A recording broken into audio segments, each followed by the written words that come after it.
આ વાત ઠાકોર ભાઈ અમારે આપણો સમાજ ખૂબ મોટો છે અને મોટા સમાજમાં માથાકૂટો હોવાની જ છે. તો આ પ્રેમ લગ્નના બાબતમાં આપણે બહુ હાવ કરવાની જરૂર નથી. જૂની ઘટનાઓ ઘટી ગઈ એને જવા દો વાત. કોઈ છોકરી જતી રહી હોય અને એ લાંબો સમય થયો હોય એ થાચી ગઈ હોય પાછી આવવા માગતી હોય તો એને લાવો કે આવતી હોય તેને સ્વીકારવાની.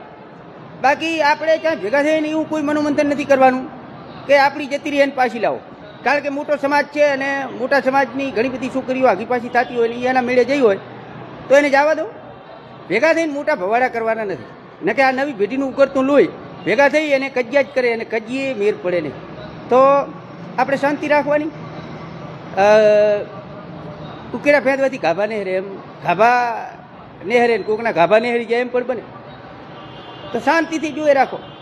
આપણે એક જ સંકલ્પ કરવાનો કે આપણી કોઈ નવી જાય નહીં અને નવી જાય ને તાજી જતી રહેલી હોય તો એને લાવવા માટે બધા ભેગા થઈને પ્રયાસ કરો. રાજી પેથીને આવી જાય તો ઠીક છે, બરાબર. એટલે બહુ ચિંતા કરવાની જરૂર નથી. શાંતિથી હવના ઘર હાંસવીને બેહો. આપણે આપણી ના જાય એના માટે પારિવારિક જાગૃતિ લાવો અને પારિવારિક સમજણ શકી સમાજમાં છોકરીઓ પણ એવા પ્રયાસ કરવાના. બાકી ઘણા બધાને એવું થતું હશે કે આપણી જતી રહી એનું શું, તો એનું કાંઈ નહીં. કારણ કે આનું લિસ્ટ લઈને બે તો બહુ લાંબુ થાય અને લાંબા લિસ્ટમાં માથાકૂટ મોટી થાય અને એમાં નિર્દોષ લોકોને ઘણું બધું નુકસાન થતું હોય.